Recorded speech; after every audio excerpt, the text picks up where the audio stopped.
Hi, JP Fournier of the Movie Jerks here, bringing you another random review. But before we get to the reviews, I'd like to give a shout out to Colin from Lethbridge, who is one of the people responsible for sending us multiple copies of Howard the Duck. Just this week, I did receive your HD 4K Ultra HD copy of Howard the Duck, and yes, Colin, you are right. The new HD picture is so good, we can now tell that Howard is not a real duck. So thank you for that, and let's get on to the random reviews. La la la la, Movie Jerks. So now that I've gotten that thank you out of the way, it's time to pick some movies for this week's video. I have got my list here of over 5,000 movies I have not watched before. Well, it's now 5,500. The list keeps on getting bigger.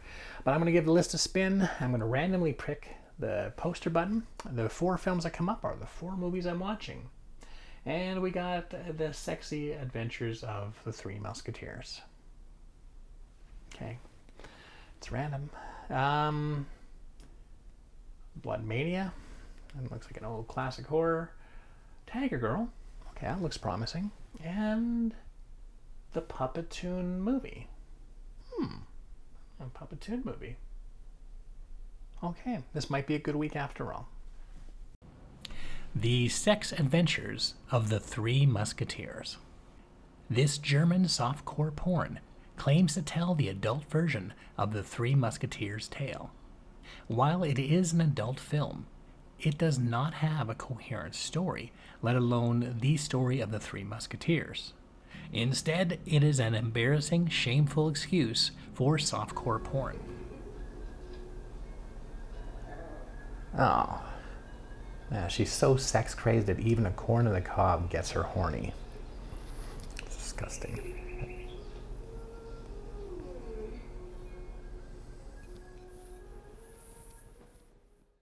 For fans of the Three Musketeers, be prepared to watch a film with no storyline.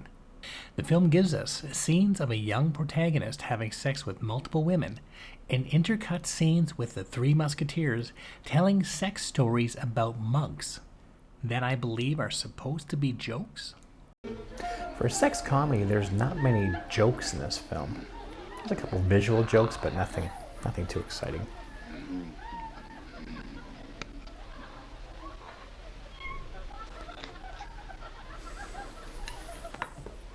Is this a sexy good time? No. It's pretty boring.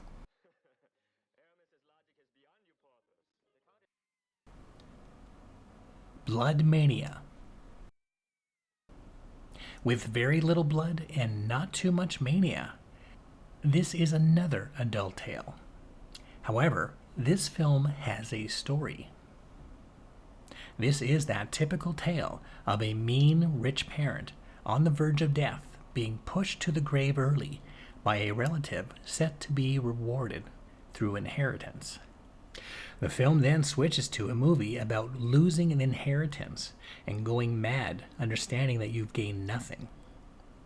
And even with a coherent plot line, this film still comes off sleazier than the sex adventures of the Three Musketeers.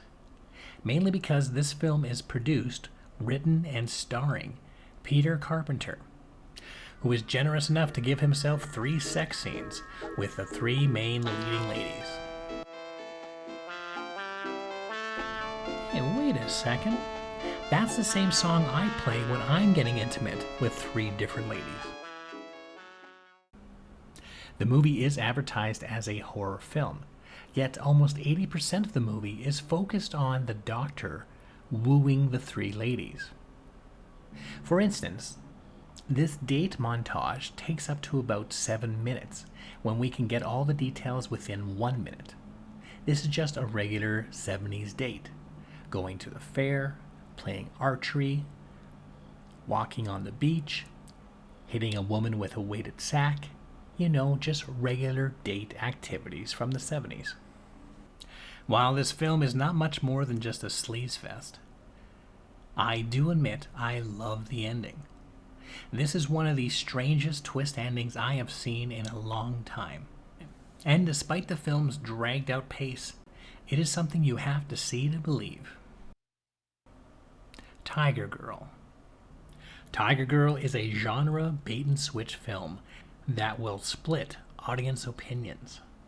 The story is about a girl named Vanilla, who, like her name, is mild-mannered, quiet, and pleasant to everyone she encounters. But because of this kindness, she is looked upon as weak and gets pushed around, stepped on, and does not intimidate anyone. One night she is rescued by a super cool, brave, and outgoing lady named Tiger, and the two of them become instant friends. Tiger starts teaching Vanilla how to not only find confidence in herself, but to take command of situations and to not care about how people may judge her for her behavior. And as Vanilla starts to gain and feel a sense of power, we soon learn that Vanilla's sense of morality is not coming along for the ride. Tiger Girl is an interesting character study that doesn't provide any simple answers.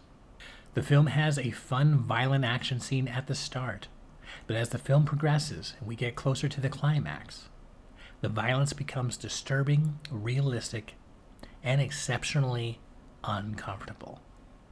While I appreciate the film, this is not a satisfying watch. And it's not meant to be. This is not a crowd pleaser. Against the norm, Tiger Girl delivers a rare theory that maybe not every underdog deserves a chance. The Puppetoon movie, highlighting the incredible talents of the award-winning animator, the legendary George Pal. The film takes us to an era where animation was much simpler, more aimed at messages. Oh, I'm sorry, Gumpy. I just can't do it. You know I don't eat meat. T-Rex, that's a vegetarian. That's a noble twist, huh? Surprised DreamWorks hasn't picked up that for a movie concept. Or PETA, or any other animal activists. It's trying to save animals.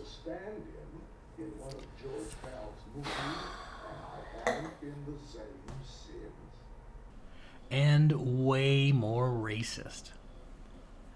Now don't get me wrong, I don't believe that any of these cartoons were created with any hateful agenda. I do believe they were made out of love and respect.